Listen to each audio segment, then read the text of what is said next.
오늘의 사건 반장입니다. 인천의 한 편의점 업주를 살해한 뒤 전자발찌를 끊고 달아났던 30대 남성이 경찰에 붙잡혔습니다. 도주한 지 약 이틀 만에 체포됐습니다. 한 온라인 커뮤니티에 손님에게 뺨을 맞았다는 아르바이트생의 하소연이 올라와 공분이 일고 있습니다. 매장에 손님이 많아 양해를 구했다는 이유로 손님이 뺨을 때렸다는 겁니다. 40대 남성이 이혼 소송 중 숨진 아내와 불륜남 사이에서 낳은 신생아를 데려가지 않았다는 이유로 경찰 수사를 받게 됐습니다. 산부인과 병원이 아동 유기 혐의로 남성을 신고했기 때문입니다. 뾰로롱! 안녕하십니까. 자, 오늘도 드릴 말씀이 많아서요. 빨리빨리 진행을 하도록 할게요. 쓸데없는 얘기는 훌쩍 건너뛰고요. 예, 진실 추적자 사건 반장 시작합니다. 이 프로포폴 상습 투약 혐의를 받던 배우 유아인 씨. 조금 전에 국과수의 정밀 이 감정 결과가 나왔다고 하는데, 자, 이 기자가 속보 좀 전해주시죠. 네, 일단 대마 양성 반응이 나왔습니다. 그리고 프로포폴은 음성이 나왔다 이런 보도가 나오고 있는데요. 잠시만요. 프로포폴 투약 혐의를 받았는데 그거는 음성이 나오고 엉뚱하게 대마 양성이 나온 겁니다. 그런데 이건요 소변 검사 결과입니다. 일단 대마는 일주일에서 열흘 정도가 지나면 검출이 안 된다고 하니까 최근에 대마를 했다는 의미가 되는 거고요. 프로포폴은 3, 4일만 지나도 안 나옵니다. 모발 감정 결과가 열흘 정도 뒤에 나온다고 하니까 이 당초 혐의를 받았다고 알려진 프로포폴 검출도 될지 등은 좀 더 지켜봐야 할 것 같습니다. 이에 대해서 유아인 씨의 소속사 측은요 검사 결과를 공식적으로 통보받은 바는 없다고 밝혔습니다. 경찰에서도 아주 최종적으로 확인을 해준 건 아니니까요. 계속 좀 지켜보기로 하겠습니다. 자, 그러면 오늘 출연자 소개해 올리죠.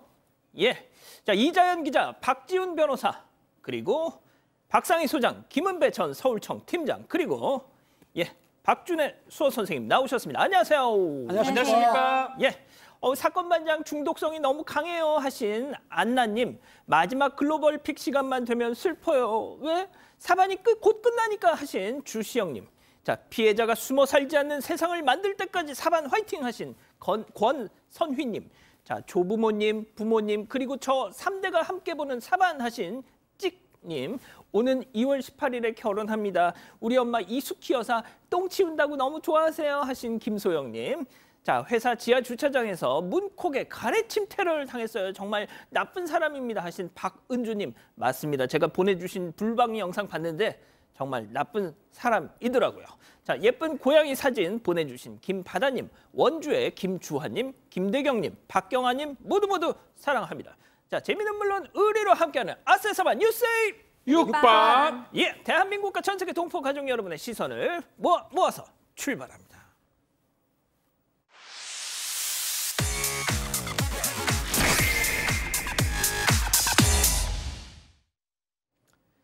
첫 번째 뉴스부터 가보죠. 자, 아내가 다 했답니다. 자, 그제 전해드린 사건이죠. 인천의 한 아파트에서 12살 아들을 학대해서 숨지게 한 혐의를 받는 친부와 계모. 조금 전에 영장실질심사에 출석했습니다. 그 모습 보고 가시죠. 아이에게 혹시 미안한 마음 없으신가요? 미안합니다. 처음엔 자해했다고 말씀하셨어요. 저는 그런 거 안 했습니다. 그럼 어머니가 하신 거예요? 네. 신모는 왜 못 만나게 한 겁니까? 연락이 안 됐습니다. 아이는 왜 학교에 안 보냈습니까? 그것도 아닙니다. 아이를 때렸습니까? 전 안 때렸어요. 아이를 무엇으로 때린 거나 이런 거 보신 적은 없으세요? 그거 있습니다. 야, 정말 자식이 비명에 간 마당에 그 와중에 또 폭탄을 돌리시겠다. 야, 진짜 이자들은 사람도 아닙니다, 이거. 네, 일단 이들은 각각 아동학대치사 그리고 상습 아동학대 혐의를 받고 있는데요. 오늘 피해자 신문을 위해서 인천지법에 출석을 했습니다. 취재진의 질문이 쏟아졌는데 일단 아들에게 미안한 마음 없냐 이런 질문에 친부는 미안하다고 짧게 답을 했습니다. 이어서 아들 때렸냐는 질문에 대해서는 저는 안 때렸고 그 아내가 때리는 모습을 본 적은 있다 이렇게 얘기를 했습니다. 또 아들을 학교에 왜 안 보냈냐 이런 물음에 대해서는요. 그것도 계모가 한 것이라고 이 선을 그었습니다. 이에 계모도 남편이랑 같은 질문을 받았는데요. 입을 열지 않았습니다. 자, 이 숨진 아이의 친모가 빈소에서 지켜주지 못해서 미안하다 이런 오열을 했다는 보도도 전 봤었는데, 자, 소장님 이래저래 좀 사연이 있더라고요. 네, 그렇습니다. 그 친모는 결혼 이후에 가정폭력과 외도 때문에 굉장히 고통을 받았다고 합니다. 그래서 이혼을 참다 이혼을 해달라고 하니까 그러면 양육권은 나에게 주고 가라. 그래야만 내가 이혼해 주겠다라고 얘기해서 이혼을 했고 그 대신에 아이는 언제라도 보게 해주겠다라고 얘기했지만 막상 보려고 하면 각종 핑계를 대서 너를 보면 더 적응을 못한다 이러면서 이제 안 보여줬대요. 근데 나중에 이제 몰래 학교 근처로 가서 이제 본 아이는 163cm에 30kg라 그러면 정말 말도 안 되는 거거든. 보통 아니, 키가 163인데 몸무게가 30kg. 30이었다고 하더라고요. 그럼 보통 완전 피골이 상접한 거 아닙니까? 쇄골이 거의 튀어나오는 정도였다고 하더라고요. 그러니까 그 또래 애들이 보통 40kg에서 50kg 정도 나오는데 초등학교 4, 5학년의 아이들이 그러니까 이건 정말로 학대죠. 근데 이 친모가 그렇기 때문에 아이를 너무 보고 싶었지만 못 보는 상황이었고 또 그다음에 아이를 만나려고 굉장히 애를 썼다고 합니다. 근데 이제 본인 탓이다 이렇게 얘기하면서 지금 나의 탓이기도 하지만 이 범죄자들을 중형을 내려달라. 나는 나중에 천국에 가서 우리 아이한테 사과하고 싶다. 뭐 이런 식으로 애절한 마음을 드러냈습니다. 알겠습니다. 자, 두 번째 뉴스 이어가죠.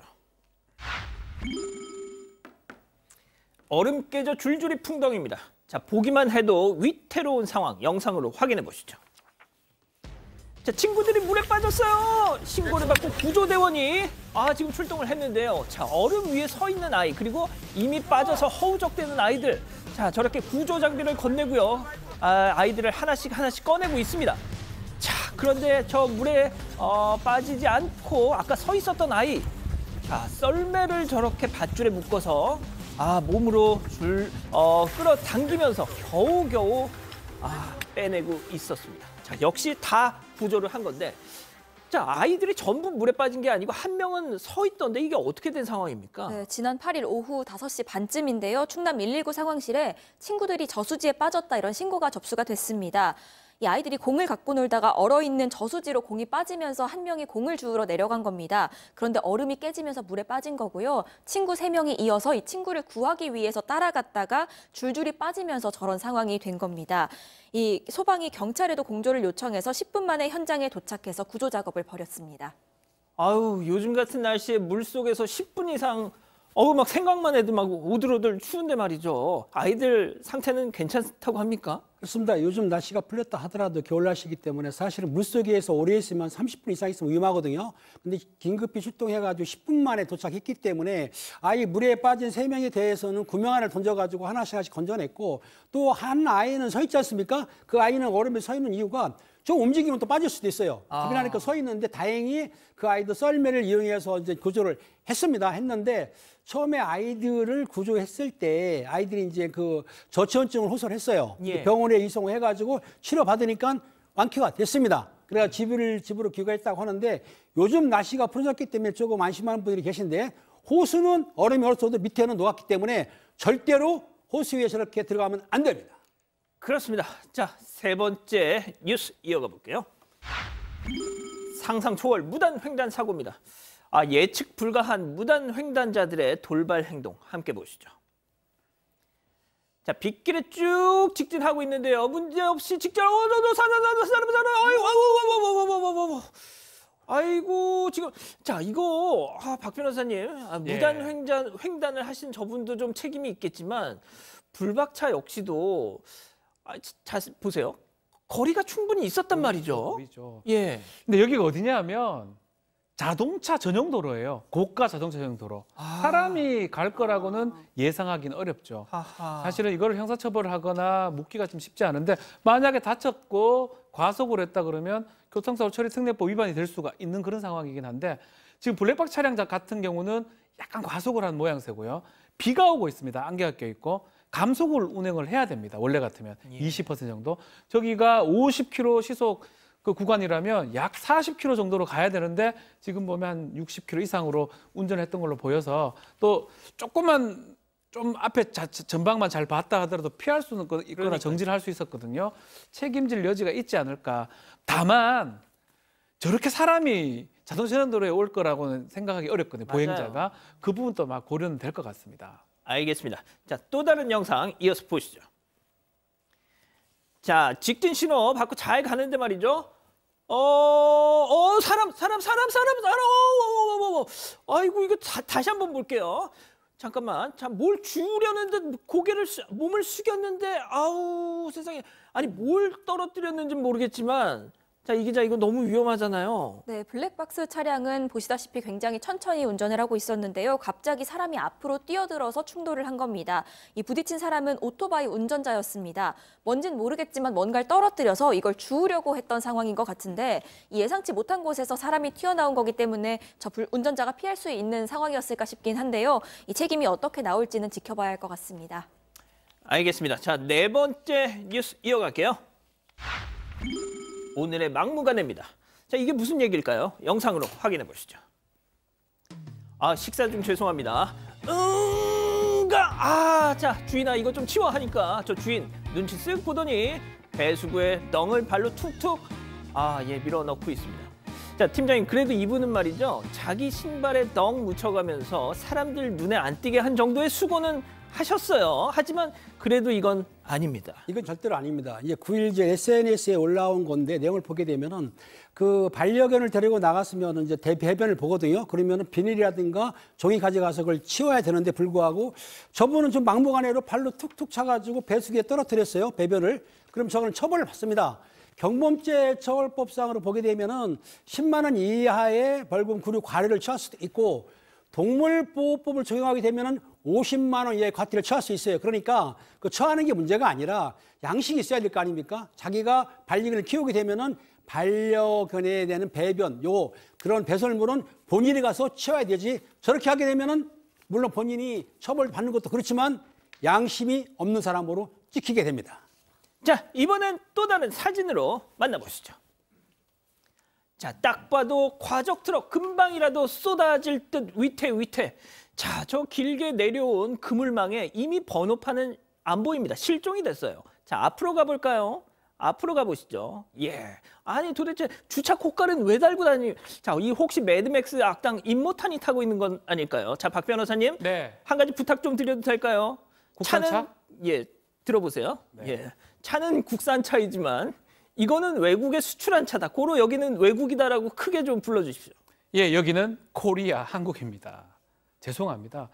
차도 국산차고요. 외국에서 저렇게 일정 시간, 매드맥스라는 그 영화에서나 가능한 거지 불가능한 상황이고 필시 어떤 보면 쓰레기나 이런 것들을 운반하는 차량으로 보이는데 그런 차량은 아니고요. 당연히 저게 만약 적재물이 떨어진다면 큰 사고가 날 수가 있어요. 저곳은 한국의 고속도로입니다. 더더군다나. 고속도로예요? 떨어지면 뭐가 문제냐면 상식적으로 떨어져서 그것을 피하는 과정에서 사고가 날 수도 있고요. 여러 가지 문제점이 발생할 수 있습니다. 그렇기 때문에 도로교통법에서는 적재물을 추락하지 못하게 하는 방지 의무를 부과하고 있는데 이 봤던 사람이 신고를 했고요. 경찰에서는 저 줄자를 댈 수가 없어요. 얼만큼 적재 잘못을 할 수가 없기 때문에 적재물 방지 의무, 덮개가 없잖아요. 그거 하고 번호판을 지금 가려놨어요. 자동차 관리법 위반이 됩니다. 두 가지는 형사처벌 사안 아니고 행정처분, 과태료를 받는 그런 사안입니다. 그렇군요. 앞으로 그러지 마세요. 자, 마지막 사연으로 가볼게요. 남자친구의 거지군 이거 어떤 사연일까요? 네, 물건을 살 때마다요 흥정을 하고 서비스를 요구하는 남자친구 때문에 고민이라는 사연입니다. 길거리 노점은 물론이고 이 마트며 식당이며 심지어 백화점에서까지 이렇게 흥정을 시도하고 서비스를 요구한다고 합니다. 예를 들어서요, 이 군밤을 몇 개 산다고 하면 몇 개 더 넣어주세요라고 꼭 말을 보태고 또 백화점에서 물건 사면 양말 서비스 없냐 이렇게 요구를 한다고 합니다. 여자친구가 질려서 좀 자제할 수 없겠냐라고 부탁을 했는데요. 이 남자친구는 그분들에게 강요하는 거 아니다. 그리고 이러다 운 좋으면 서비스 받는 거 아니냐. 이렇게 나온다고 합니다. 그러다가 결정적인 사건이 터졌는데 얼마 전에 고급 레스토랑에서 식사 자리를 가진 겁니다. 그런데 남자친구가 직원을 부르더니 여기 인당 얼마짜리 식사인데 서비스 없냐 이렇게 물어본 겁니다. 여자친구가 죄송하다고 하고 상황을 마무리했고 이 남자친구는 그냥 습관처럼 요구한 거다 이렇게 해명을 했다고 하는데 여자친구는 남자친구가 경제적으로 어려운 것도 아닌데 매번 이러니까 고민이라는 입장입니다. 그렇군요. 자, 기다리고 기다리셨던 Put Your Hands Up Time. 우리 가족 여러분들도 채팅창에 OX로 함께 참여해 보시죠. 먼저 여친입니다. 오빠, 은배 오빠, 진짜 어지간히 좀 해. 정말 얼굴 팔려서 내가 같이 다닐 수가 없어. 아니, 어쩌다 한번 그래야 알뜰살뜰이지. 허구한 날 그럼 진짜 없어 보여. 빈티나 극혐 동그라미. 은배 오빠 본인 사연이신데 이렇게 동그라미를 두셨어요. 그렇죠. 알겠습니다. 자, 다음은 남자친구입니다. 상희야, 너 진짜 어이없다. 아니, 양심이 없다, 너는 진짜. 너 지금 들고 있는 그 샷땡 클러치백. 내가 그렇게 한 푼, 두 푼, 아껴가지고, 서비스 받아서, 그렇게 해서 모은 돈으로 너 사준 거야. 알아? 내가 같이 다니기 창피하면 그거 내놔. X. 제가 이제 약간, 남친과 여친의 워딩을 좀 극단적으로 좀 써보긴 했습니다만. 자, 그러면 우리 은배 오빠부터. 그렇습니다. 남녀 간에 데이트 하는데 물론 한 번 정도는 비싼 걸 깎아달라고 할 수 있겠지만 노점상에 가서도 깎아달라고 그러고 백화점에 가서도 깎아달라고 그러고 지금 저 분위기 잡는 고급 레스토랑에서까지 저런다고 한다면 이 분이 이게 성격이 문제가 있다고 보는 거예요. 한두 번이 아니기 때문에 결혼했을 때 이 남성이 검소한 게 아니고 여기 말하는 찌질이라고 그러죠. 이렇게 되면은 결혼 생활이 힘들다. 그래서 두 분이서 연애하고 앞으로 가는 거는 여성분이 좀 생각을 하셔야 될 것 같아요. 한번 그러지 마 오빠 딱 정해서 앞으로 그러면은 정말 생각을 바꿔도 괜찮을 것 같습니다. 자, 뭐 바로 이어서 소장님 말씀해 주시죠. 네. 근데 제가 고민을 많이 했어요. 네, 왜냐하면 이런 남편이 나쁘지 않거든요. 진짜 이 살아보면 보니 막상 이렇게, 살아보면 네, 이렇게 알뜰살뜰하고 막 현실력 있고 어떻게든지 조금이라도 더 받으려고 그러고 이런 남편이 나쁘진 않은데 제가 그럼에도 불구하고 그냥 난 결국엔 안 좋아할 거야 라는 그냥 극히 주관적인 이렇게 공짜를 계속 바라는 남자를 좋아하거나 같이 만나고 싶지는 않을 것 같다. 그리고 대다수의 여자들이 그럴 것 같다 생각이 들었어요. 연애할 땐 별로고 살 땐 좋고. 철들면 좀 좋은 스타일인데 철이 안 들었습니다. 알겠습니다. 자, 우리 박 변호사님. 저는 뭐 이제 많이 했잖아요. 이거 지금 OX를 많이 했는데 예. 이번에는 좀 저랑 비슷해서 진짜 주관을 좀 담았습니다. 제가 뭐 맨날 그러지 않지만 저는 좀 그게 또 아니 잠깐만요. 그럼 우리 박 변호사님 어디 식당 같은 데 가면 DC 안 해도 나 연예인 DC 안 해도 뭐 이런 거 아니에요? 박 사장님 같이 가면 아시겠지만 재미로 그렇게 얘기를 합니다. 뭐 주실 때도 있고 안 주실 때도 있는데 직접? 네네. 그래서 팁도 드리기도 하고 하여튼 그런 상황인데 근데 이제 사실은 저도 이거 제가 그래서 이렇게 좀 이 주관적으로 그게 있긴 한데 이 사람의 행동이 여자친구한테 가 있는 게 아니잖아요. 그러니까 이 사람의 행동 자체는 다 이렇게 장사꾼들한테 제3자들이 하는 거거든요. 굳이 이 사람을 남자친구로서 X다, 거지다 이렇게 얘기할 필요까지 있을까? 오히려 이런 사람들 저도 참 집에 가서 전략하고 살거든요. 오히려 그게 좀 더 낫지 않을까 생각을 개인적으로 한번 해봅니다. 근데 박준 변호사님은 뭘 달라 그래도 아무도 안 싫어해. 진짜? 네, 이거 좀 주이소. 막 이렇게 얘기하니까 조금 더 있습니까? 막 이러니까. 실제 할 때 그 모습 지금 시작. 서비스 없어 얘. 아이고 뭐 콜라 하나 줄 수 없나? 이렇게 하면 얄미워 죽겠어. 거의 90% 줍니다. 몇 프로? 90%는 줍니다. 90%? 어차피 주려고 하던 거니까 주는 거예요. 진짜. 친목이 되는 거죠. 도모가 되는 거죠. 알겠습니다. 자, 이 기자는 어떻게 보면 이 사연자에 가까운 나이대인데 말이죠. 네. 남자친구가 만약에 저런다. 창피할 것 같습니다. 창피하면 저의 몫일 것 같습니다. 진짜? 그냥 저는 콜라 안 먹고 그냥 가격도 그냥 정가 주고 딱 있는 만큼만 나오는 만큼만 먹고 싶습니다. 진짜? 네. 자, 우리 가족 여러분들의 의견은요? 네, 일단 인윤희님은요. 그냥 진상이지라고 하셨고요. 딸기칸초님 결혼할 때 예식장 깎아달라 할 뜻이라고 말씀을 하셨습니다. 진상 바로 옆에 계십니다. 그런데 고두삼님은요. 여기에 대해서 남자 생활력 초강이시네 잡아야 합니다라고 말씀을 하셨고요. 그런데 여기에 대해서 또 엔솔님은 생활력이 아니라 지질이 궁상 같은데라고도 말씀하셨습니다. 지질이 궁상 바로 옆에 계십니다. 알겠습니다. 뭐 농담이고요. 자, 아버님이 최근 보이스피싱 사기를 당하셨다는 권현수님 보고 계신가요? 이 평소 아버님께 무슨 문자가 와도 절대 누르지 말고 답하지 말라 신신당부하셨고 아버님도 잘 따르고 계셨답니다. 자, 그랬던 아버님 며칠 전에 은행 예금을 털리셨다는 겁니다. 아빠 나 빨리 돈 좀 보내줘 하는 현수님의 이름으로 온 문자에 말이죠. 자, 현수님께서는 사방가족 여러분 자녀 이름으로 돈 보내달라는 문자 오면 꼭 전화로 자녀분께 직접 확인해 보세요라고 당부 말씀을 주셨네요. 또 오셨군요. 여전히 좋아 보이시네요. 건강하시죠? 고려온다는 단골 손님이 참 많습니다. 품질이 좋아서 늘 믿고 먹어요. 그럼요. 깐깐하게 만들어 믿을 수 있죠. 고려온단 원료 좋은 거 다 알잖아요. 그렇죠. 영국산 비타민C. 몇 년째 온 가족이 먹고 있어요. 그래서 1등 그것도 9년 연속 1등. 온 가족이 먹는 건데 이왕이면 좋은 원료로. 좋은 원료가 좋은 제품을 만듭니다. 고려온단 비타민C 1000.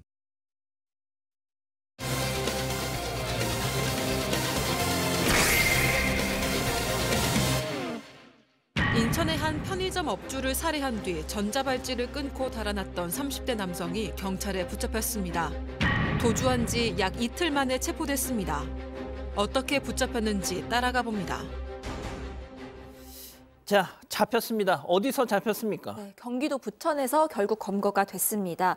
8일 저녁에요. 편의점에서 30대 점주를 흉기로 살해하고 도주했죠. 이 30대 남성이 오늘 새벽 6시 반쯤에 경찰에 붙잡혔습니다. 도주한 지 이틀 만인데 이 남성은 택시 등을 여러 번 갈아타면서 이동을 해서 동선을 숨기려는 듯한 모습을 보였습니다. 하지만 경찰이 CCTV 등을 통해서 남성을 추적해냈고요. 결국 경기도 부천시의 역곡역 근처에 있는 모텔을 급습해서 붙잡았습니다. 이 경찰은 남성을 강도 살해 혐의로 체포했고 그 과정에서 별다른 저항은 없었다고 합니다. 자, 처음에 이자를 공개 수배할 때 A씨라고 해서 이름을 공개하지 않아서 제가 어제 방송에서도 아니 얼굴은 공개하면서 이름을 공개 않는 건 도대체 무슨 맥락이냐 뭐 이런 또 말씀들 드렸는데 권인석입니다. 권인석. 자, 사건 당일과 관련해서 새로 나온 소식이 소장님 있을까요? 네. 알려진 내용이기는 합니다만 다시 한번 정리를 해드리면 일단 맨 처음에 손님처럼 편의점에 들어갔습니다. 그래서 이렇게 진열대를 둘러보는 척하다가 마치 뭘 찾는 것처럼 이 피해자를 불러요. 그리고 구석으로 일로 좀 와보라고 그러자마자 이제 흉기로 사람을 찔렀습니다. 그리고 계산대로 가서 현금을 챙겨서 나왔습니다. 그리고 근처에 있는 자택으로 가서 옷을 갈아입었고요. 그리고 그날 오후 11시 58분 정도에 그 계양구의 한 아파트 인근에서 차고 있던 전자발찌를 훼손합니다. 그리고 택시를 타고 도주했습니다. 예, 전자발찌를 훼손하고. 자, 그러면 오늘 첫 번째 사건 체크포인트 짚어보죠. 20만 원. 팀장님, 이게 도대체 무슨 얘기죠? 그렇습니다. 저 피의자가 편의점에서 강도 살인을 하고 빼앗은 금액이 단돈 20만 원밖에 안 됩니다. 20만 원을 뺏으려고 들어갔던 건데 저 피의자는 사실상 처음부터 편의점에 들어가서 강도를 하려고 들어갔어요. 그런데 뭐라고 변명하냐면 조사 중에 처음부터 살해할 의사는 없었고 돈을 뺐다 보니까 상대편이 반항하거나 대항하니까 찔려서 살해했다고 하는데 사실은 흉기를 갖고 갔다는 거는 살해할 의사가 있었다고 보는 거예요. 그리고 중요한 거는 그 돈을 달라고 했을 때 상대편이 반항할 수 있습니다. 그러면 살해하지 않을 정도의 흉기를 위협할 수는 있는데 사람이 사망할 정도로 흉기를 휘둘렀다는 얘기는 결과적으로 살인 의사가 없다고 볼 수 없기 때문에 강도 살인으로 입건해서 조사 중인 것입니다. 박 변호사님, 네. 지금 저자가 한 얘기 어떻게 생각하세요? 큰 의미는 없어요, 법적으로. 이런 얘기를 하고 있거든요. 처음에는 살해하지 않으려고 했다가 돈을 뺏는 과정에서 우발적으로 범행을 저질렀다는데 일반 살인죄와 달라요. 돈을 뺏는데 재물을 강취하는 과정에서 그게 널리 그 과정에서 사람을 죽이게 되면 강도 살인죄가 성립합니다. 그렇기 때문에 그걸 계획했든지 그 과정에서 했든지 간에 지금 우리 팀장님 말씀처럼 흉기를 본인이 갖고 했다 그러면 강도살인죄는 성립할 수밖에 없고요. 강도살인죄는 거의 법정 최고형입니다. 사형하고 무기징역밖에 없어요. 5년 이것도 아니에요. 아주 강하기 때문에 저렇게 주장을 한다 하더라도 크게 법적으로는 의미는 없다고 지금 보입니다. 자, 그런데 이 권 씨, 이 사람이 과거에도 비슷한 범행을 저질렀다면서요? 네, 지난 2011년에도요, 이 편의점에 들어가서 강도 행위를 저질렀습니다. 당시엔 지인과 함께였는데 광주광역시의 한 편의점에 들어가서요, 이번과 유사하게 이 흉기로 직원을 위협하면서 돈을 빼앗았습니다. 그 뒤에도 또 다른 편의점에서도 돈을 빼앗으려고 했지만 미수에 그친 적도 있습니다. 자, 팀장님, 어제도 오윤성 교수님 나오셨을 때 도주 이 상황을 놓고 좀 오 교수님께서 말씀을 하셨지만 10대 때부터 16살 때부터 계속 사고를 치면서 소년원, 교도소 들락날락 하다가 진짜 어떻게 보면 바늘강도가 소강도 돼가지고 결국 사람을 살해했습니다. 예? 그렇습니다. 이 범죄라는 게 자꾸만 줄어들어야 되는데 이 피의자 같은 경우에는 범죄가 계속 에스컬레이터 돼가지고 올라갔던 거예요. 2007년도에 오토바이 절도하고 무면허 운전으로 처벌을 받았습니다. 미성년자 할 때이죠. 2011년 소년원 복역 후 보호관찰 기간 중이에요. 그런데도 불구하고 특수강도를 3건이나 했습니다. 그리고 강도 AB 범행을 2건 했기 때문에 실제적으로 3년 6월에 징역을 받고 살았어요. 근데 2014년 5월 달에 가석방이 됐는데요. 또 7월 달에 명품 가방을 뺏기 위해서 업주를 흉기를 찌르고 80만 원 정도를 강취를 했습니다. 그걸 해가지고 징역 7년에 전자발찌 부착 10년을 받았었는데 그리고 출소를 했습니다. 그리고 나서 이제는 첫 번에는 절도, 특수강도, 그다음에 강도상해, 이번에는 강도살인, 즉 범죄가 계속해서 교화되는 게 아니고 더 나쁘게 진행이 됐다고 보기 때문에 사실상 이게 교도소라든지 소년원 이게 문제가 있는지 저는 생각해 보는 게 범죄를 안 해야 되는데 그런데 있을 경우에 오히려 범죄를 배우고 와가지고 사회에서 이렇게 커다란 범죄하는 거 보면은 참 가슴이 아픈 일입니다. 알겠습니다. 앞으로 계속해서 좀 속보가 나오면은 전해드리기로 하죠. 첫 번째 사건 이렇게 정리하고요. 두 번째 사건 이어갑니다.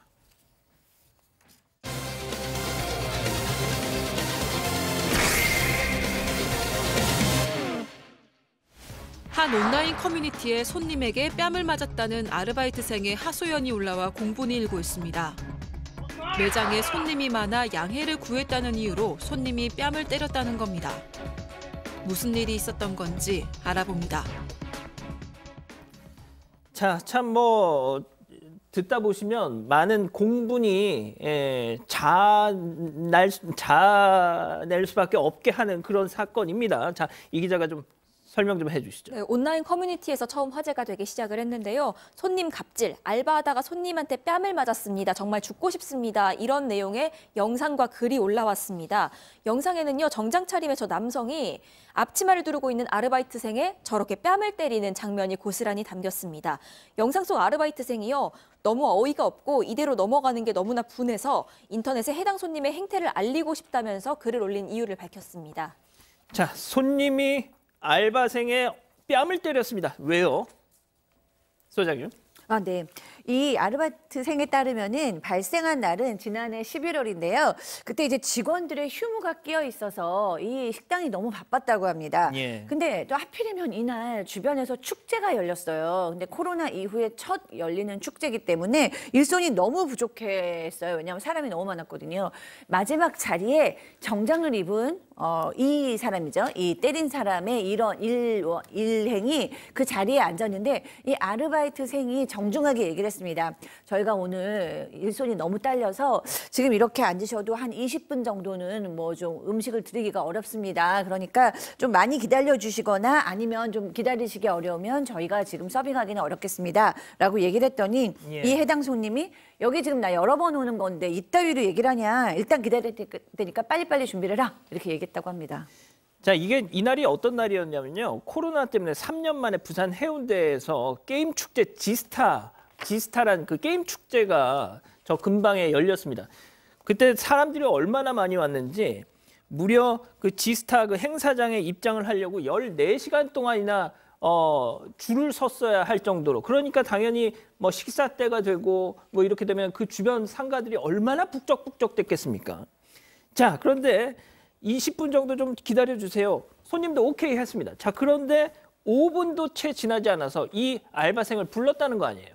그렇습니다. 아르바이트생이 사실은 양해를 구했죠. 20분 정도 기다려야 된다고 하는데 손님도 호의를 구해가지고 있었는데 5분쯤 지나니까 여기 밑반찬하고 술도 갖고 와. 라고 요청을 했어요. 그러니까 알바생이 다시 가서 말씀했습니다. 아까 제가 부탁드릴 때 20분 정도 기다린다고 하니까 기다려달라고 부탁을 했는데 이때부터 해당 손님이 열을 받은 것 같아요. 화를 내면서 너 건방지다. 사장 불러와. 이러면서 쌍욕을 했다는 거예요. XX 이런 말을 했겠죠. 그래서 말이 좀 약간 언쟁이 잠깐 시작됐는데 조금 있다가 이 손님이 카운터에 있는 알바한테 와가지고 갑자기 뺨을 한 대 철썩 때린 거예요. 깜짝 놀랐겠죠, 알바는. 이런 상황이 이제 벌어진 겁니다. 자, 더 큰 문제는 그 이후의 상황이었죠. 그렇죠. 뺨을 맞은 사람이 아유 잘 때렸습니다 할 사람은 없습니다. 당연히 놀랐겠죠. 그래서 아마 이 아르바이트생 입장에서는 경찰을 좀 불러야 된다고 판단을 했던 것 같아요. 폭행이나 상해를 입은 결과가 됐으니까요. 그래서 지금 못 나가게 막으면서 하니까 또 나가려고 하기 때문에 경찰에 신고를 했고요. 그 과정에서 이 남성의 허리띠를 잡고 못 나가게 했다고 합니다. 5분 정도 이제 신랑이 가 있었고 또 CCTV 있는 쪽으로 5m 가량 또 끌고 가기도 했다라고 하는데 이 알바생 얘기에 따르면 너무 어이가 없어서 분해가지고 경찰 불렀고 가게에 나가려고 하니까 허리띠를 붙잡고 경찰만 오기를 기다렸다고 얘기를 하고 있습니다. 아, 저 손님의 허리띠를 붙잡고 네. 지금 나오네요. 그 예. 모습입니다. 못 가게요. 예. 자, 그렇군요. 자, 지금까지 저희는 일단 지금 전해드리고 있는 내용은 이 알바생의 주장에 기초한 내용들입니다. 방금 함께 충돌이 있었던 손님 측에서도 만약에 반론을 원하신다면 그건 저희가 언제든지 소개해 드릴 테니까요. 자, 그런데 이 사건 발생 한두 달이 지난 뒤에 이 알바생은 또 한 번 경찰에 연락을 받게 됩니다. 체크포인트 짚어보죠. 허리 붙잡았는데 쌍방 폭행입니다. 자, 경찰 연락을 받고 경찰서를 찾아갔죠. 당시 뺨을 때린 손님이 출석을 미루다가 최근에서야 나도 맞았다, 쌍방 폭행을 주장했다는 겁니다. 자, 그렇다면 경찰의 판단은 어땠을까요? 이 해당 알바생의 얘기 직접 들어보시죠. 네, 자기들이 분석을 해보니까 이 허리를 도망가는 걸 잡아서 온 거는 자기들도 좀 이해를 하는데 이제 가게 안에서 욕을 하고 소란을 피우니까 제가 가게 안에 못 들어가게 이렇게 계속 경찰관이 올 때까지 잡고 있었거든요. 네, 그걸 잡고 있는 게 이제 과하게 이제 잡고 있었다고 얘기를 하더라고요. 그거를 이제 폭행으로 인정이 된다고 얘기를 하시더라고요. 아니, 허리띠 움켜쥐고 못 도망가게 버티고 있었던 게 쌍방 폭행이에요? 일단 폭행이라는 게 우리 형법적으로 어떻게 개념을 지을 수 있냐면 사람의 신체에 대한 유형력의 행사 모두가 폭행죄가 될 수가 있습니다. 앞서 나오는 뺨을 때리는 행동은 당연히 폭행죄가 성립하고요. 그게 상처가 있다면 상해죄까지 갈 수가 있는데 근데 유형력 행사이기 때문에 예컨대 누구를 못 가게 붙잡는 것도 폭행죄가 성립할 수가 있어요. 그래서 그러다 보니까 경찰이 봤을 때는 이 경찰이 올 때까지 저 사람이 가게 안으로 못 들어가게 할 때 저 모습이죠. 저렇게 이끄는 모습, 못 들어가게 막는 모습, 저때 이제 폭행이 성립했다라는 거예요. 사람의 신체에 대한 유형력의 행사가 됐다고 보고 소란을 피우는 걸 막으면서 잡은 게 폭행이라고 지금 알바생은 얘기를 하고 있고, 근데 이 문제는 또 그 과정에서 뭐 이렇게 상처를 입을 수가 있잖아요. 허리를 잡았으니까 진단서가 첨부가 됐다고 합니다. 진단서 때문에 쌍방폭행으로 본인이 피의자가 돼서 조사를 받아야 된다. 이렇게 얘기를 하고 있는 상황입니다. 자, 여기서 끝나지 않았습니다. 이 손님이 보여줬던 태도 때문에 이 알바생은 더 화가 날 수밖에 없었다고 하는데요. 그 얘기 계속해서 들어보시죠. 회관이 이제 치료 내역을, 상세 내역을 저 첨부해서 보내주려고 요청을 했는 것 같더라고요. 그 가해자한테. 치료받은 내역이라도 갖고 오라고 얘기를 했는데 그 가해자가 그냥 저는 마사지 샵에서 그냥 허리 그냥 마사지 받았다고 이렇게 진술을 했다고 하더라고요. 허리 마사지를 받아놓고 그걸 치료를, 이거는 얘기가 아니잖아요. 그러면 이게 문제가 있습니다. 왜냐하면 그 다음날 와가지고 그 가해자인 그 손님이 뭐라고 했냐면 내가 진단서를 제출을 했다. 어디에? 경찰에 제출했다는 거예요. 무슨 말이냐면 폭행죄가 있으면은 진단을 끊어오거든요. 그런데 진단을 받은 경찰관이 물었답니다. 그러면 진단서는 들어왔는데 좀 어이가 없었던가 봐요. 그러면 상세 내용이 어떻게 되냐, 어떻게 치료받았냐 물었더니 그분이 하는 말이 내가 병원에 치료받은 게 아니고 마사지 숍에 가가지고 마사지를 받았다. 이게 치료는 아니지 않습니까? 그렇기 때문에 이게 경찰이 볼 때에는 그러면은 이게 마사지 숍에서 치료받은 것이 병원에서 치료받은 거 아니기 때문에 이 진단서는 사실상은 유효가치가 없다고 말했다고 하는데 그 진단서는 보통 병원에서 끊어주거든요. 사실은 마사지 숍에서 진단서는 끊지를 못합니다. 그러니까 경찰은 그렇게 얘기했지만 만약에 이분이 이 피의자가 병원에서 받아올 때 병원 진단을 해주거든요. 진단서에 의사가 치료 조항이 나오게 되면 이게 인정될 수도 있어요. 좀 애매하시죠? 예. 무슨 말이냐? 마사지 샵에서 마사지 받은 거는 상해는 아니지만 의사가 진단서 끊어줄 때는 상태를 보고 묻거든요. 염좌라든지 피부 뭐 찰가상이라든지 그렇게 들어있으면은 이 경찰관이 아니라 하더라도 법정에서는 인정될 수도 있다는 거죠.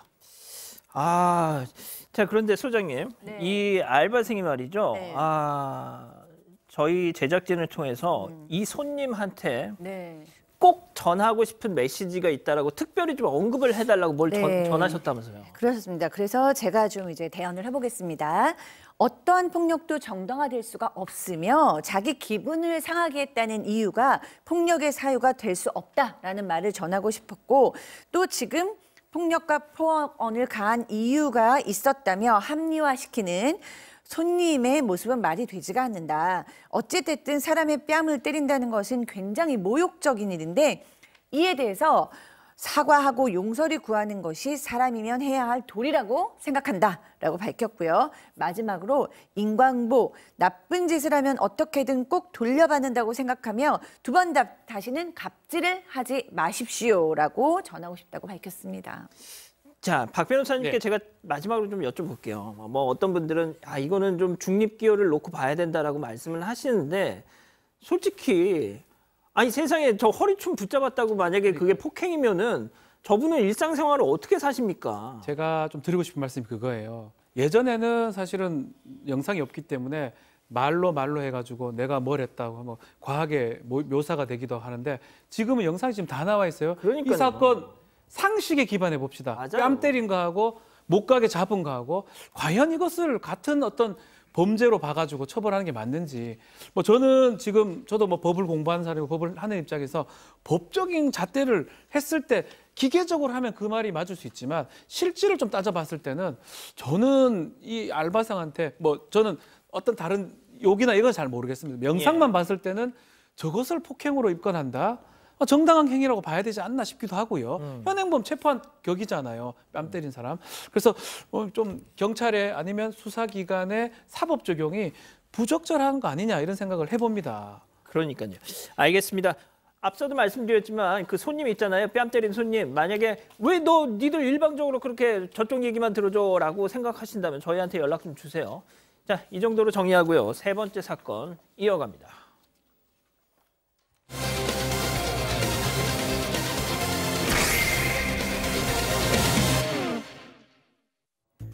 청주에 사는 한 40대 남성.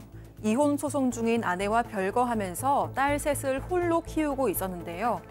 어느 날 병원에서 뜻밖의 전화를 받습니다. 아내가 아기를 낳다가 뇌사에 빠져 이내 사망했다는 겁니다. 더 충격적인 건 이 아기, 별거의 원인이 된 상간남의 아이였습니다. 남성의 비참한 기분을 아는지 모르는지 병원은 당신이 아기를 돌봐야 한다고 떠넘겼는데요. 해당 산부인과에 가서 이 애기가 제 애기가 아니고 설명을 드렸어요. 그랬더니 이제 저한테 하는 말이 뭐냐면은 처음 들었어요. 민법에 혼인 중에 낳은 자식은 당신 자식이니 그냥 애를 데리고 와라. 심지어 남성이 아기를 안 데려간다고 하자 아동 유기로 신고까지 해버렸습니다. 가정 파탄의 상간남의 아이까지 이 남성은 어떻게 해야 되는 걸까요? 자, 오늘 이 사건은 아마 가장 지금 논란이 되고 있는 사건이에요. 네, 일단 이 40대 남성은 청주에 살고 있는데요. 온라인 커뮤니티에 상간남의 아이까지 제 가족입니까? 라는 제목으로 글을 올렸습니다. 이 사연에 따르면요. 이 해당 남성은 쌍둥이 딸의 아빠이자 막내까지 딸만 셋을 키우고 있습니다. 그런데 이 아내가 지난해 2월에 갑자기 가출을 했습니다. 피해자 얘기를 제작진이 직접 들어보니까요. 그 아내가 가출한 당시에 쌍둥이 딸들은 8살이었고 막내는 고작 3살이었다고 합니다. 그렇게 아내가 집을 나간 이후에 아내가 외도를 했다는 사실을 알게 됩니다. 그리고 이혼 소송을 진행했는데 그동안 이 사연자는요. 아이 셋을 혼자 키우면서 직장 생활과 살림을 도맡아 했습니다. 자, 애 셋을 놔두고 가출했어요.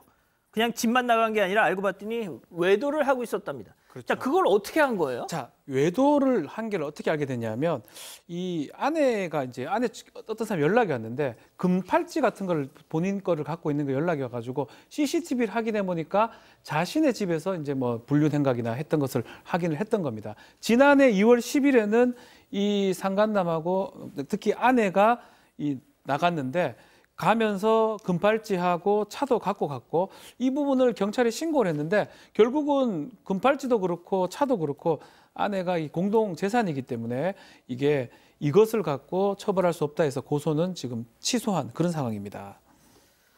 아이고, 지금 팔찌 차고 있는 제 모습이 보이시죠? 자, 아내는 그럼 팀장님 결국 남편을 내버려 둔 채 나갔고 그리고 이 상간남과 계속해서 동거 생활을 이어갔던 건가요? 그렇습니다. 아내가 가출을 했는데 채무까지 발생했어요. 그런데 아내가 어디 있는지 모르니까 아내가 아는 지인한테 이 남편이 얘기를 했습니다. 이 집 안에 있는데 알려달라. 안 알려주면 내가 극단적 선택하게 되면은 아내가 아이를 떠맡아야 돼 했더니 지인이 뭐라고 했냐면 그 아내가 그 유흥업소 종업원 10살이나 어린 노래방 도우미를 만났는데 지금 강원도에 있다고 알려준 거예요. 그래서 강원도 가까 생각하다가 좀 잠시 시간을 뒀다가 한 달 정도 뒤에 강원도 가가지고 그 불륜남하고 그 아내를 만났습니다. 만나가지고 처음에는 물었어요.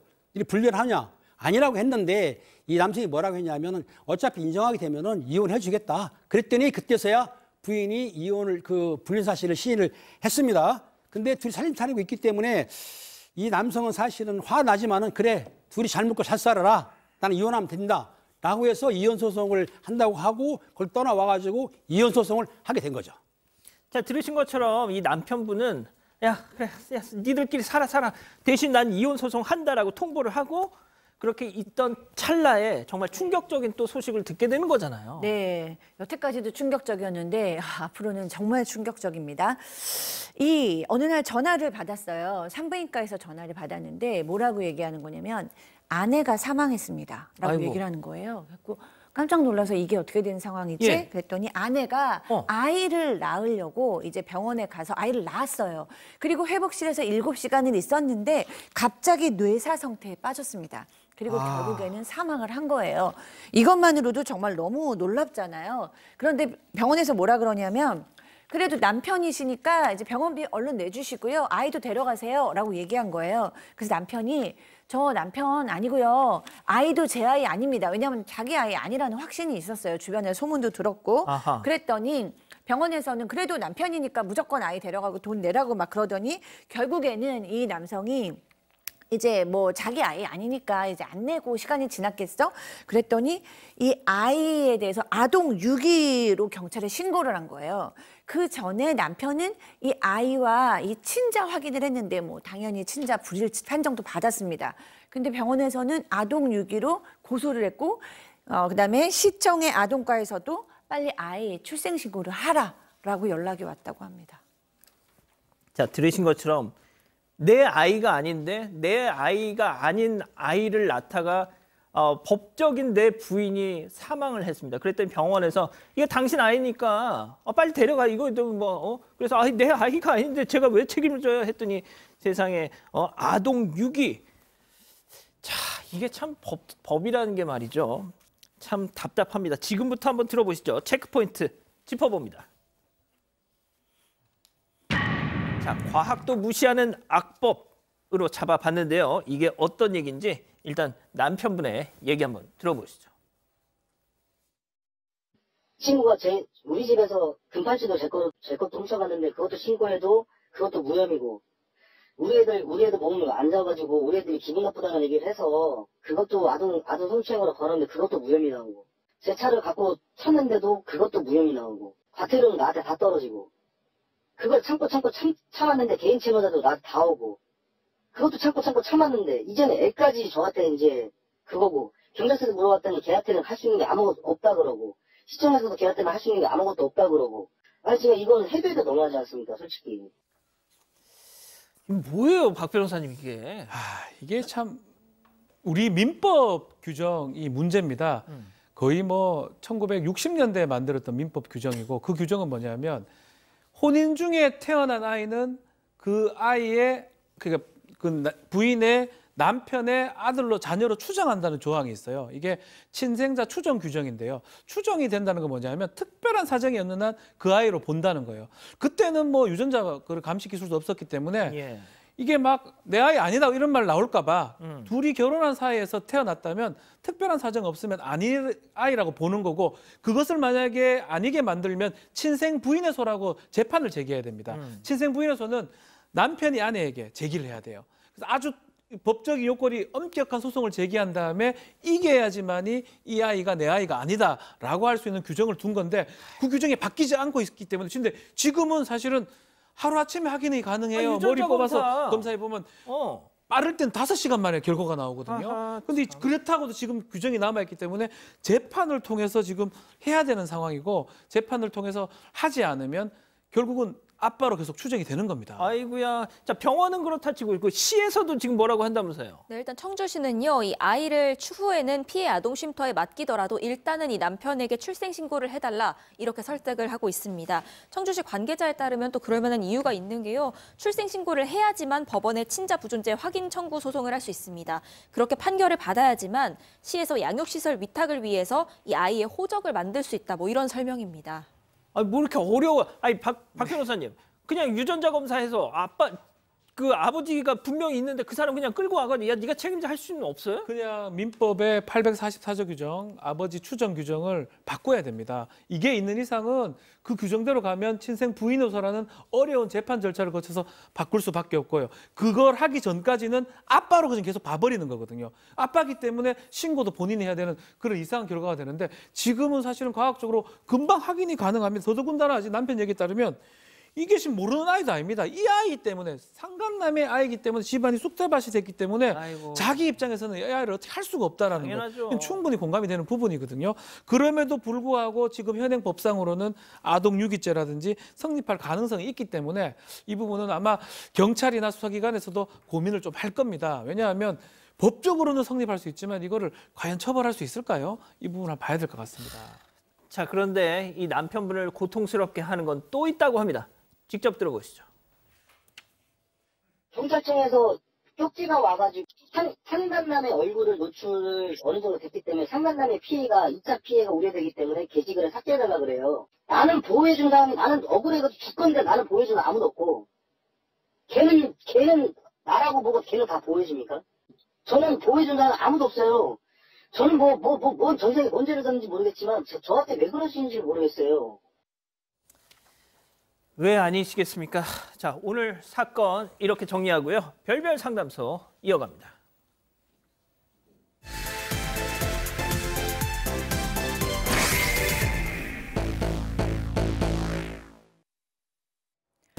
결혼 3년 차인 최 씨는 최근 시어머니 때문에 큰 고민에 빠졌다고 합니다.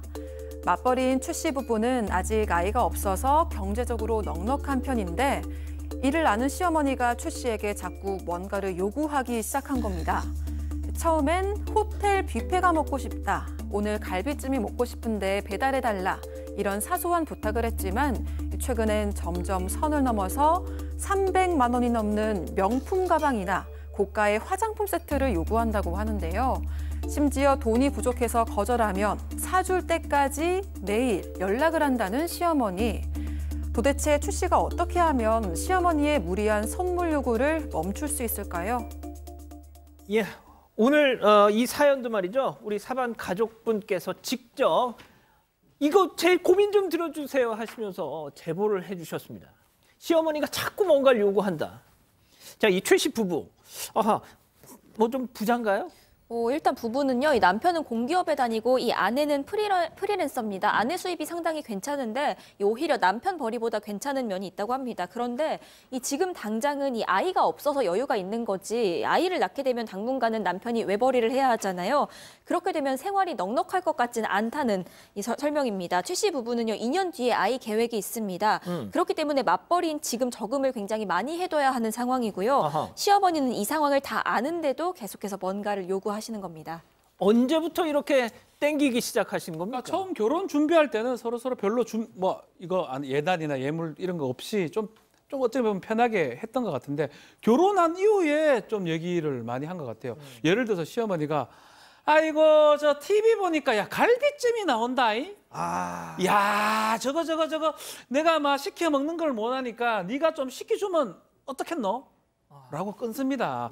이렇게 끊으면 뭐 갈비찜이고 뭐 얼마 안 하니까 뭐 어머니 갈비찜 하나 시켜드려야 되겠다 해서 이렇게 흔쾌히 보내드렸는데 그게 시작이었어요. 예. 아니 뭐 배달 음식 정도야 뭐. 아이 소장님. 예. 네.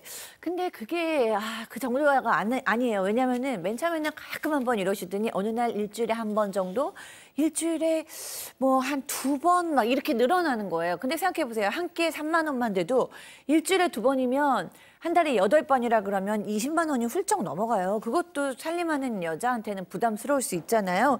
그래도 이제 어머니 뭐 드시고 싶다는 거 안 해드릴 수가 없으니까 그래도 계속 뭐 배달해달라 그러면 했는데 이제 조금씩 그 음식의 수준이 바뀝니다. 예. 호텔 뷔페가 나는 그렇게 먹고 싶더라 이렇게 얘기를 하고 며칠 전에 홈쇼핑에서 딱 틀어보니까 한우 세트가 나오던데 그거 좀 나한테 보내줄 수 없니? 뭐 이렇게 같은 음식거리라도 이제 비싸지는 거죠. 홈쇼핑에 이 배우 김수미 씨 나와가지고 막 고기 쫙쫙 찢으면서 막 하면은 그거 안 살 수가 없어요, 팀장님. 그렇죠. 근데 이제 시어머니가 그 며느리를 무슨 은행 계좌로 생각하는 것 같은데, 자 그런데 시어머니가 환갑이 됐습니다. 그럼 축하할 일이라서 이 며느리가 좀 크게 마음을 써가지고 약 300만 원 정도 되는 명품 가방을 선물을 했어요. 근데 이 선물을 받은 뒤로 끝내는 것이 아니고 오히려 시어머니의 눈높이가 좀 높아진 거예요. 그 뒤로는 이제 비싼 화장품을 내놔라, 또 옷 비싼 거 사달라고 하는데 말은 그래요. 내가 돈을 보내줄게. 돈을 안 보내줘요. 달라고 할 수 없지 않습니까? 그리고 한번 택배 같은 거를 보내줘도 20만 원이 아닙니다. 100만 원 정도의 택배를 보낸다고 하니까 이 며느리가 아무리 수익이 좋다 하더라도 이 큰 부담이 되는 거고, 근데 시어머니가 효도를 강요하죠? 전 이해가 안 가는 거예요, 이 부분에 대해서는. 자, 근데 말이죠. 제가 다시 한번 말씀드릴게요. 우리 사방 가족께서 직접 제보해 주신 사연이라는 거. 보통 그러잖아요. 예, 며느라 그 자연아 내가 돈 줄게. 그것 좀 부탁 좀 네가 좀 주문 좀 해줘. 보통 그런단 말이죠. 네, 이 사연자 시어머니도요. 말씀은 그렇게 하십니다. 이 돈 줄 테니까 이거 좀 사서 보내줘라 이렇게 말씀은 하시는데요. 진짜로 주신 적은 한 번도 없다고 합니다. 심지어 이 화장품 같은 경우에는 이 쓰는 만큼 없어지잖아요. 그런데 얼마나 많이 사용하시는 건지 2달에 한 번씩은 연락이 오십니다. 화장품 똑 떨어졌다고. 아이고야. 그러면 그때마다 보내드려야 하는데 그 돈도 만만치가 않다고 하고요. 또 가끔씩 이 최 씨 부부 집에 오면은 시어머니 눈에 레이더가 발동을 한다고 합니다. 새로 샀냐고, 이거 나도 갖고 싶었던 건데 하나 사서 나도 좀 보내줘라 이렇게 말씀을 하신다는데, 그렇게 사드린 것만 해도 비싼 헤어드라이기부터 시작해서 고가의 뭐 의료 관리기까지 이 비싼 것만 딱 잘 알아보신다고 합니다. 예. 자, 박 변호사님. 네. 우리 박 변호사님네는 어떻습니까? 우리 어머니 지금 보고 계십니다. 예. 절대 그런 분이 아니십니다. 진짜? 오히려 사주시죠. 진짜? 오히려 아이고 이거 먹고 싶은 거 아이가 막 이렇게 보내주시고 그런 스타일이십니다. 보고 계시니까요. 예. 아니 그런데 이렇게 최 씨 부부한테만 뭘 자꾸 그냥 사라 그 며느리한테만 이렇게 막 하는 거, 혹시 시부모님 형편이 뭐 안 그렇지가 않아요. 형편이 나쁘지도 않고요. 또 외동도 아니에요. 누나가 위에 있습니다. 진짜? 누나가 있으면 예컨대 뭐 누나한테 그 딸이잖아요. 딸한테도 요구할 수 있는데 특별히 누나가 좀 형편이 안 좋은지 어떤지 몰라도 거기에 요구하진 않는다고 그래요. 아이고. 무조건 최 씨 부부, 특히 최 씨 여기한테 와가지고 얘기를 하는데 급기야는 기념일만 되면 깔끔합니다. 링크를 보내요, 이렇게. 링크 쫙 보내가지고 클릭 한번 해보렴. 그것은 나의 것. 까똑은 또 하실 줄 아는구나. 하시죠. 그것도 잘하시죠. 이번엔 이걸 사줘. 한번 보렴. 아가야. 뭐 이런 식으로. 고통스럽습니다. 이게 아니까 이게 실제 사연이라서 제가 조금 지금 계속 좀 이렇게 장탄식을 쏟아내고 있는데, 제가 이 사연자분의 메일도 직접 제가 열어봤는데 제가 새벽에 이걸 읽었어요. 새벽에 집에서. 진짜 좀 자, 이 기자, 만약에 이 기자는 아직 미혼인데, 이제 우리 솔직히 이 기자가 좀 걱정입니다. 저야 이제 어느 정도 초월을 했지만 이 기자는 진짜 결혼 생각을 하고 있는 입장에서 자꾸 별별 상담소에서 이런 얘기만 듣다 보면 네, 저도 뭐 어떻게 해야 되나 이런 생각들이 들고 제경을 하면 어떻게 해야 하나 싶기도 한데 이게 사실 옷 너무 예쁘다 아니면 이거 너무 좋아 보인다라고 의도 없이 말씀을 하시면은 어련히 뭐 생신이라든지 뭐 이런 핑계 삼아서 선물을 당연히 해드리고 싶은 게 사람 마음이잖아요. 그런데 이렇게 오셔서 너무 요구를 하시면 오히려 이 시어머니 뵙는 게 너무 좀 부담스럽고 안 뵙고 싶을 것 같은 그런 생각이 듭니다. 안 보고 싶다. 안 갈 수는 없잖아. 오라는데. 그렇죠. 어떻게 할 거야 그러면? 그래도 사달라고 하시면 사드려야죠. 그래도. 그럼 계속 그러면은 이제 뭐 A급을 요구를 하시면은 이제 B급으로 살짝 이렇게 등급을 낮춰가지고 짝퉁 드린다고? 뭐 그런. 아이고. 그럼 신랑한테 신랑 그렇죠. 네, 남편이랑 상의를 해야 할 것 같습니다. 신랑한테 해야지 그럼. 자 소장님, 네. 어쩜 좋아 진짜. 그러니까요. 근데 이 뭐 시어머니도 그렇지만 제 내담자 중에서는 친정 어머니가 딱 이러셔가지고 아주 너무 괴로우셨어요. 실제 상담자. 네, 실제 제 내담자가 항상 본인은 이제 뭐 정말 알뜰살뜰 살려고 화장품도 막 샘플 쓰고 그냥 로드샵 거 쓰는데 어머니께서 항상 고가의 백화점 상품권을 화장품을 요구하시고 친구들이 예를 들어서 뭐 좋은 가전 샀으면 친구는 누구는 딸이 그거 사줬다는데 그거 있으면 좋겠다라고 얘기를 하셔서 소장님 진짜 딱 그 말씀하시는 게 보통 이게 본인도 본인이지만 친구들 모임 가가지고 막 옆에서 막 그런 얘기 들리면은 그래서 이제 친정엄마니까 사주시지만 그게 시간이 이제 막 몇십 년이 되니까 이 내담자께서 거의 신경쇠약에 걸리셔서 친정어머니를 너무 미워하게 되더라고요. 친정어머니일지라도 이게 계속 진행이 되면 신경쇠약에 둘 사이 완전히 갈라집니다. 그러니까 이게 뭐 그 시어머니나 친정어머니가 유난히 자기만 생각하는 이기적인 성격일 수도 있고 아니면 우리가 흔히 얘기하는 뭐 성인 아이라 그래서 겉모습은 성인 같지만 내 마음은 여전히 아이의 그런 욕망에서 벗어나지 못할 수도 있는데 어쨌든 이렇게 되면 하는 사람은 별거 아닌 것처럼 요거 사줘 저거 사줘 이러지만 당하는 사람은 이게 굉장히 그 물방울이 계속해서 바위 뚫듯이 너무나 괴롭거든요. 그래서 이런 거는 좀 어떻게든지 고쳐야죠. 팀장님, 신랑 어디 갔어 신랑?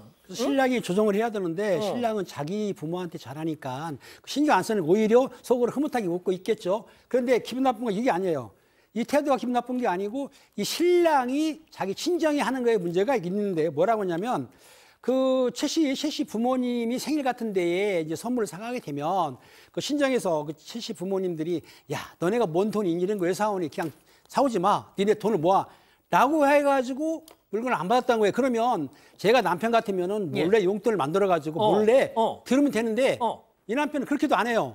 그걸 진심으로 그냥 받아들였군요. 그렇죠. 이 남자 문제가 있는 거예요. 저 같으면 몰래 드리겠어요? 안 드리는 거예요. 그러니까 시댁에 돈을 많이 들어가는데 처가에는 자기 부모한테 돈을 안 쓴다. 여성들이 가장 싫어하는 게 우리의 친정 부모를 무시하거나 친정한테 잘 못하면은 가장 서운한 게 맞죠.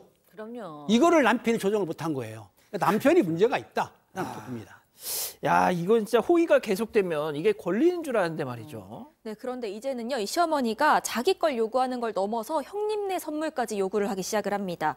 하루는 이 시어머니가 최 씨 부부 집에 왔는데 너희 누나네가 요즘 힘들어 애기 옷이라도 좀 보내 이런 말씀을 하신 거예요. 그래서 한번 보냈더니 그 이후로도 누나네가 요즘 힘들어하니까 힘내라고 건강식품 좀 보내라, 반찬 좀 보내라 이런 요구를 하기 시작을 합니다. 아이고야. 그것도 남편한테 전화를 해서 말을 하는 게 아니라 꼭 최 씨에게 전하기 시작을 하셨는데요. 이 최 씨가 남편한테 그걸 전하면 남편은 또 아무 생각 없이 그래 누나 힘들다니까 보내주자 그럼 이렇게 얘기를 한다는 겁니다.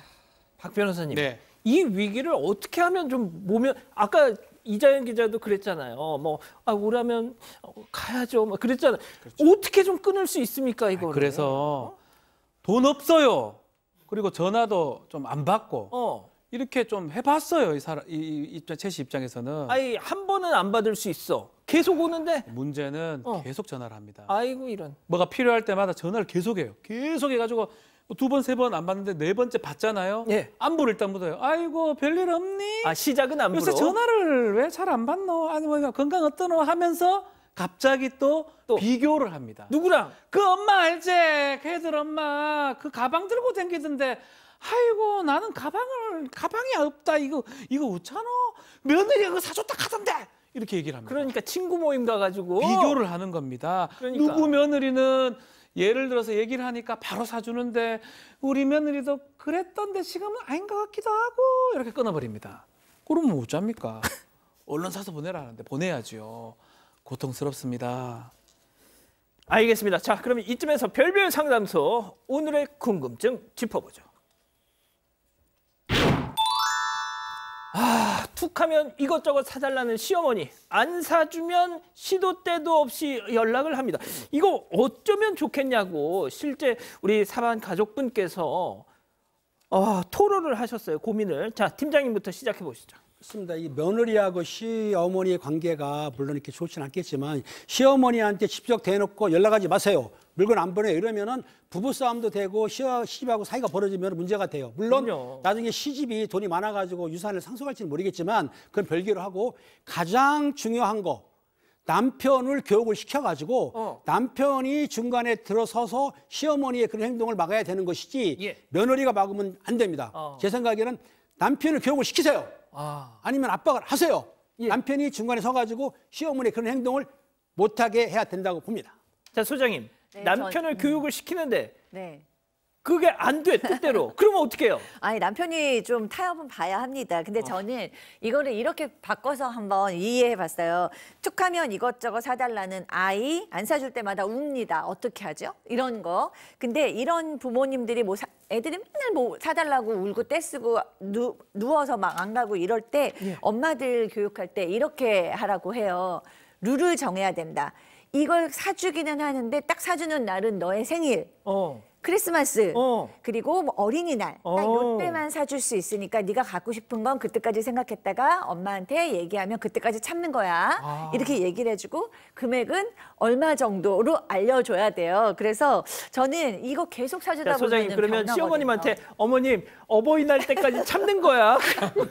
이렇게 해야 되는 건가요? 아니 그때 이제 남편 교육이 들어가는 거죠. 남편? 우리는 룰을 세워야 돼. 우리 지금 나 프리랜서지만 언제 일 끊길지도 모르고 우리 아이도 낳아야 되니까 우리 규모 있게 살림을 해야 된다. 그래서 양가 부모님께 들어가는 돈은 거의 비슷하게 1년에 언제 구정, 추석, 부모님 생일, 어버이날 이 정도에 우리가 돈을 쓸 수 있다. 이렇게 정하지 않으면 우리가 굉장히 어렵다. 그 남편하고 타협을 한 후에 이렇게 딱 그 룰 안에서 움직여야죠. 이걸 어떻게 다 사줍니까? 자, 박 변호사님. 저는 뭐 이제 두 분이 그 얘기를 했기 때문에 똑같은 얘기를 하기는 좀 그렇고 저는 개인적으로는 이렇게 좀 했으면 좋겠어요. 저라면 이렇게 할 것 같습니다. 돈이 지금 안 돼서 이제는 온라인으로는 절대 안 하기로 했습니다. 네? 현금으로만 쓰기로 했어요. 온라인 거래를 끊었습니다. 어머니 죄송하지만 앞으로는 인터넷 거래를 못하게 됐어요. 우리 지금 형편이 안 돼서 이해해 주세요. 필요하시면 제가 현금으로 드릴 테니까 연락 주십시오 하고 안 가면 돼요.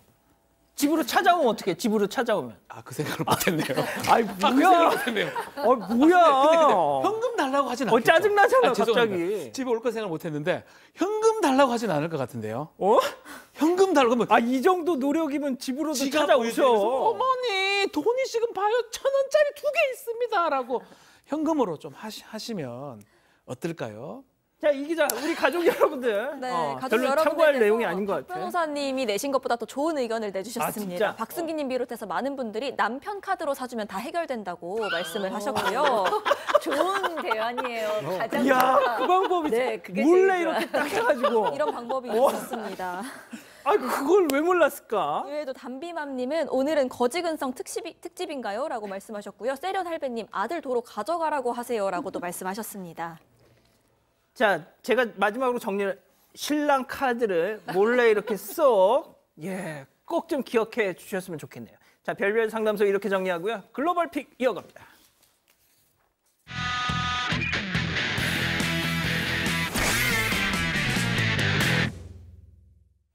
자, 오늘 첫 번째 픽 베트남으로 가보시죠.